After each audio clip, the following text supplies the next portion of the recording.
नमस्कार दोस्तों। Successful penile implant surgery के लिए सिर्फ अच्छी सर्जरी ही ज़रूरी नहीं है। सर्जरी के इमीडिएटली बाद पेशेंट्स अपने वुंड का कैसे ख्याल रखते हैं वो भी बहुत ज़रूरी है। जब पेशेंट्स हमारे पास से इम्प्लांट सर्जरी करा के जाते हैं तो हम लोग सारी चीज़ें उनको अच्छी तरह समझाते हैं, बट फिर भी कई पेशेंट्स भूल जाते हैं हमने क्या समझाया है। तो उन्हीं के बेनिफिट के लिए मैंने ये वीडियो बनाया है। मैं डॉक्टर आशीष सरोवर, यूरोलॉजिस्ट और मेंस हेल्थ एक्सपर्ट। इस वीडियो में मैं आपको वो 8 चीज़ें बताऊंगा जो सर्जरी के इमीडिएटली बाद आपको ध्यान रखनी चाहिए। पहली चीज़ ड्रेसिंग मतलब कि जहाँ पे हम लोगों ने कट करके सर्जरी करी है वो वाले पार्ट का कैसे ध्यान रखना है। उसकी जो ड्रेसिंग होती है वो सिंपल नॉर्मल सलाइन सोल्यूशन से ही करनी होती है, कोई ऑइंटमेंट या कुछ नहीं लगाना होता। देखा गया है कि नॉर्मल सलाइन की ड्रेसिंग जो है उसके रिजल्ट्स ऑइंटमेंट लगाने से ज़्यादा अच्छे हैं और उससे हीलिंग ज़्यादा जल्दी होती है।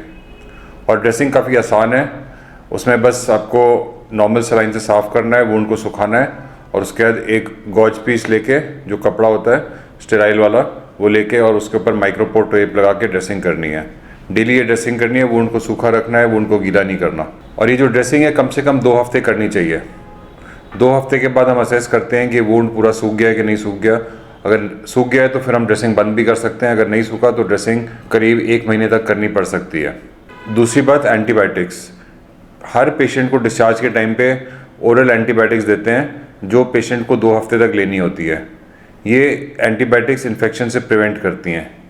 जो सर्जरी के बाद की दवाइयाँ हैं जो आपको प्रिस्क्राइब करी जाती हैं वो लेना बहुत ज़रूरी है। तीसरी चीज़, शुगर कंट्रोल।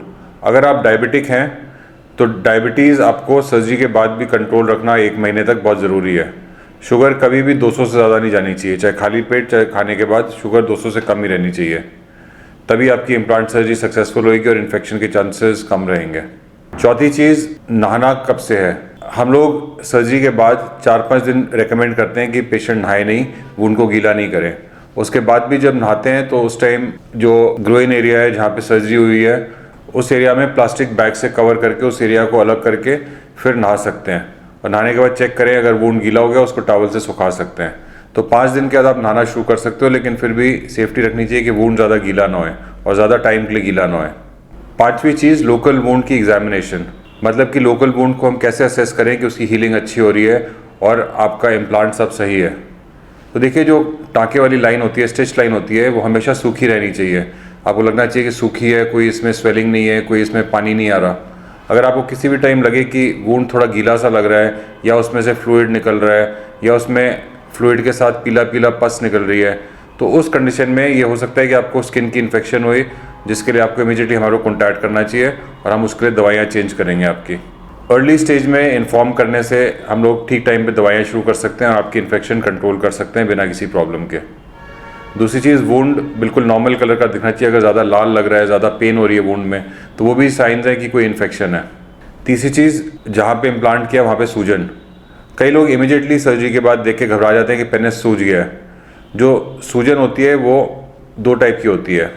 एक सॉफ्ट सूजन होती है, मतलब आप देखेंगे कि पेनिस सूजा हुआ है लेकिन आप प्रेस करेंगे उसको तो वो सॉफ्ट सा लगेगा, वो स्वेलिंग टाइट नहीं है। और दूसरी चीज़, टाइट सूजन, मतलब वुंड बिल्कुल फूल गया है, टाइट है, जब आप दबा रहे हैं तो पेन हो रही है, फ्लूइड बाहर निकल रहा है, तो वो वाली चीज़ होती है वो घबराने की होती है। लेकिन जो सॉफ्ट स्वेलिंग होती है वो कोई घबराने की बात नहीं है, वो 2 से 3 हफ्ते में अपने आप ख़त्म हो जाएगी।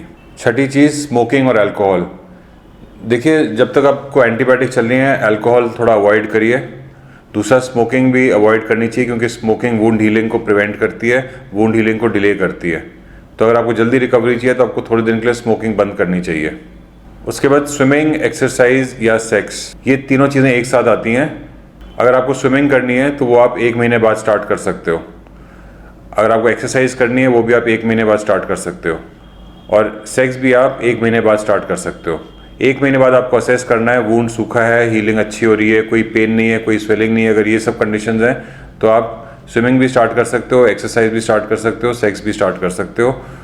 कोई रिस्ट्रिक्शन नहीं है किस टाइप की एक्सरसाइज कर सकते हैं, किस टाइप की नहीं कर सकते। हर टाइप की एक्सरसाइज कर सकते हैं, रनिंग, जॉगिंग, स्किपिंग, सब कुछ कर सकते हैं। सेक्स में भी किसी भी पोजीशन में आप सेक्स कर सकते हैं। 8वीं चीज़ जो पेशेंट में से पूछते हैं, जो हमारे टाँके लगे हुए हैं, टाँके हमारे को कटवाने पड़ेंगे कि अपने आप घुल जाएंगे।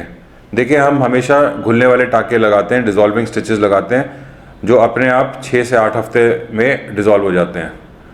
तो आपके अगर 3 हफ्ते में 4 हफ्ते में टाँके नहीं डिज़ोल्व हुए तो वो घबराने की बात नहीं है, वो टाँके डिज़ोल्व होने में यूजुअली 6 से 8 हफ्ते लगते हैं। तो दोस्तों मैं आपको फिर से बताना चाहूँगा कि सक्सेसफुल पेनाइल इम्प्लांट सर्जरी के लिए सिर्फ डॉक्टर की ही रिस्पॉन्सिबिलिटी नहीं है, पेशेंट्स की भी रिस्पॉन्सिबिलिटी है। आपको जो मैंने 8 चीज़ें बताई हैं, ये चीज़ों को अच्छी तरह फॉलो करिए। इसके अलावा पूरे टाइम डॉक्टर से टच में रहिए। अगर कोई भी आपको एबनॉर्मल चीज़ लगे तो आप डॉक्टर को कॉन्टैक्ट करिए। कई पेशेंट्स को ये चीज़ें समझ नहीं आती और अपने आप अपना ट्रीटमेंट करते रहते हैं और फिर बाद में प्रॉब्लम होती है। टाइम पे अगर कोई भी छोटी सी प्रॉब्लम हो उसको ठीक कर दें तो उससे फिर मेजर प्रॉब्लम होने से बच जाता है। तो आशा करता हूँ कि आपको ये मेरा वीडियो पसंद आया।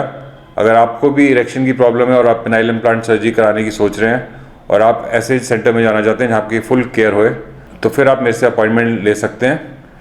मेरा ईमेल एड्रेस और व्हाट्सएप नंबर नीचे डिस्क्रिप्शन में दिया हुआ है। धन्यवाद।